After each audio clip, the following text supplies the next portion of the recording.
When the world learned what really happened on America's cotton plantations, people were shocked.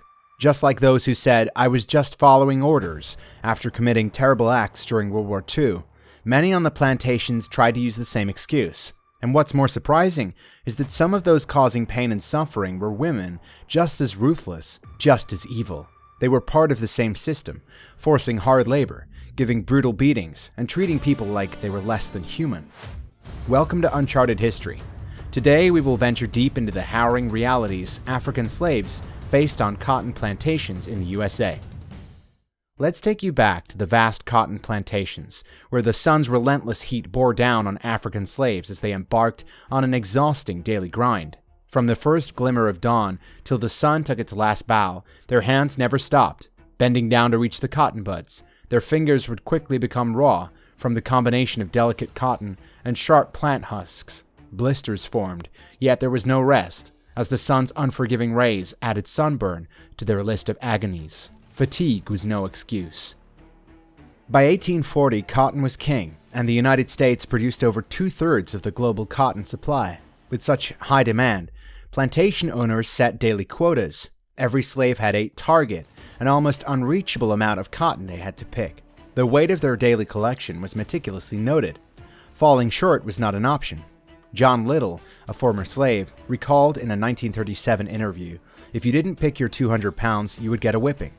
For many, this was a daily reality. Not reaching the target meant facing the whip or other brutal punishments. The stakes were high. They were in a race against time, their physical limits, and the cruelty of the overseers. This was not just labor, it was backbreaking, soul-crushing toil that represented the boundless hardships African slaves endured in cotton plantations. In the world of cotton plantations, discipline wasn't just a means to maintain order. It was a brutal system designed to dehumanize and control. The very foundation of this system rested on punishments that were as severe as they were heartless. Whippings became synonymous with the life of a slave. Harriet Jacobs, an escaped slave, wrote in her 1861 narrative, "The louder she screamed, the harder he whipped, and where the blood ran fastest, there he whipped longest." But whippings were just the tip of the iceberg. Shackling, an agonizing practice, involved chaining the slave's ankles or wrists, restricting their movement and leaving them in perpetual discomfort. And if one dared to voice their pain or dissent, they risked being muzzled, a barbaric device that clamped over a person's mouth, silencing them, but also reminding them of their place. The cruelty didn't stop at the mere act of punishment. Public beatings were not uncommon. By making these acts a spectacle, plantation owners and overseers aimed to instill fear, not just in the punished, but in every eye that witnessed the brutality. The message was clear: this could be you. The reasons for such punishments, termed infractions, were numerous and often trivial. A slave could be whipped for talking back, a display of human spirit and will. Trying to escape, a natural longing for freedom, was met with a level of brutality meant to deter any similar thoughts in others. And perhaps the saddest of all, resting for just a moment too long under the scorching sun could earn one a severe beating. Every aspect of their existence was under scrutiny, every move a potential infraction. Slavery wasn't just physical bondage. Through these brutal punishments, it sought to break the very spirit of the African slaves, turning them into mere tools of production, devoid of humanity and hope. In the grim history of plantation life, the sexual abuse and exploitation of enslaved African women stand as another of its darkest chapters.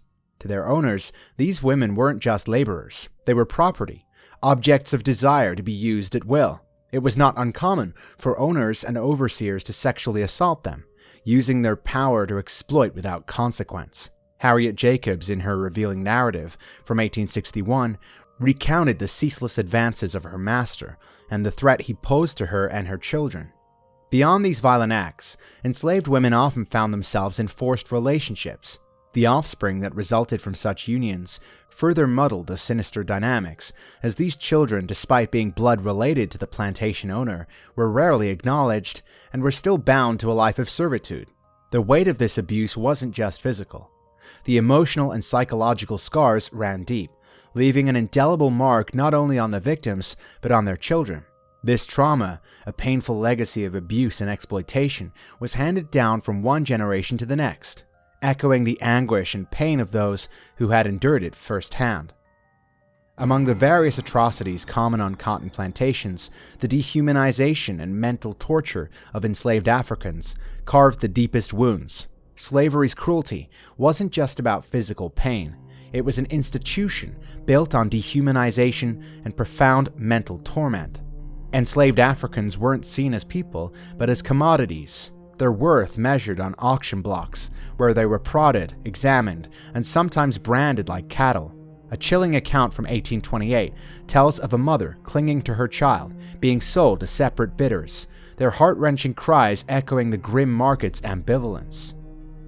In a deliberate and systematic strategy, the identity of the enslaved was stripped away.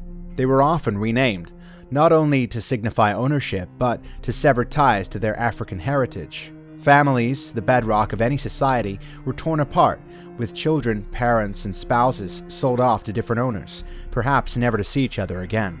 Cultural practices, languages, and religions, everything that rooted them to their homeland, were actively suppressed. Adding to this assault on their humanity, many plantation owners took on a twisted role of benevolence. They painted themselves as saviors, providing shelter and purpose to those they considered inferior. This psychological manipulation served as a facade, masking the brutality and dehumanization that lay at the core of plantation life. Life on the plantation wasn't merely about the heavy work or the ever-present threat of punishment. It was also about enduring horrid living and health conditions. The living quarters, if they could even be called that, were tight, overcrowded huts with little ventilation, offering no respite or privacy. One former slave, Samuel Bird, in an 1843 account, recalled the misery of sleeping on cold, damp dirt floors with dozens of others, their breaths mingling in the cold air.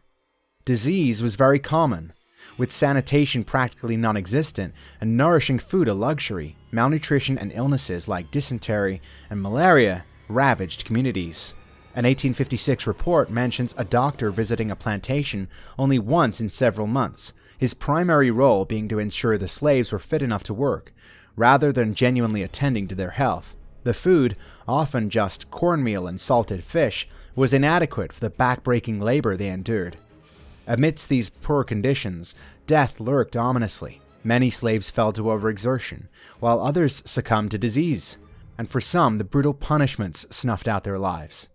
This ever-present specter of death became a defining feature of the enslaved African's life on the plantation. Within the dark confines of the plantation system, enslaved Africans were not just laborers. They were investments, and investments that could multiply. To plantation owners, reproduction was a commerce. They carried out forced pairings, often picking out the strongest male and female slaves in a twisted bid to breed more slaves. But the pain didn't end at birth. The joy of motherhood was frequently short-lived, as babies were snatched away to be sold off to distant lands, never to be seen by their biological parents again. In an 1845 diary entry, a plantation owner nonchalantly noted the sale of 3 children, separated from their hysteric mother, for a large sum. Amid these coerced unions, true feelings and consensual relationships were destroyed. Power dynamics tilted all definitions of consent. Even if an enslaved woman formed a bond with someone, was it truly consensual, or was it yet another survival strategy in a world where choices were scant? Thus, the plight of enslaved Africans in cotton plantations remains one of humanity's most harrowing chapters. As we reflect upon their suffering, it beckons us to question, how do such scars heal through generations? This is History Uncharted. See you next time.